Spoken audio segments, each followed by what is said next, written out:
حلالے میں شوہر ثانی کا حالت حیض و نفاس میں صحبت کرنا، اس کا کیا حکم ہے؟ چنانچہ حلالے میں اگر زوج ثانی نے حیض یا نفاس کی حالت میں بیوی سے ہم بستری کر کے طلاق دے دی تو عدت کے بعد شوہر اول سے نکاح کرنا اس کے لیے جائز اور حلال ہے، لیکن ناپاکی کے ایام میں بیوی سے صحبت کرنا بہر صورت یہ ناجائز اور حرام ہے۔ ایسا شخص گناہ کبیرہ کا مرتکب قرار پائے گا کہ حلالہ درست کیونکہ لیکن پھر بھی اس صورت میں حلالہ درست ہو جائے گا، گو کہ یہ شخص گنہگار ہے۔ چنانچہ فتاوی ہندیہ میں ہے وَلَوْ وَطِئُهَا الزَّوْجُ الثَّانِي فِي حَيْضٍ أَوْ نِفَاسٍ أَوْ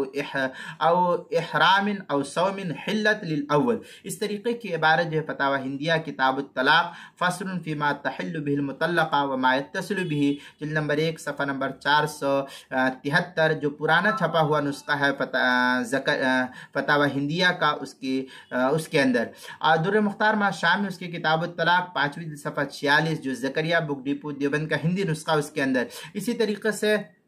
تبیین الحقائق اس کی 3 جلد صفحہ 164، زکریا بک ڈپو دیوبند کا ہندی نسخہ،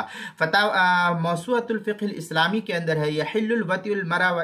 وان وقع فی وقت غیر مباح کحیض او نفاس حلت للاول، یہ موسوعۃ الفقہیہ والقضایا المعاصرہ اس کی 8ویں جلد صفحہ 453، فتاوی ہندیہ کتاب الطلاق فصل فیما تحل به المطلقہ وما يتصل به، جو پرانا چھپا ہوا نسخہ زکریا بک ڈپو دیوبند کا ہندی نسخہ اس کی 1 جلد صفحہ 473، کتاب المسائل اس کی 5ویں جلد صفحہ 195 پر اس کو نقل کیا گیا ہے۔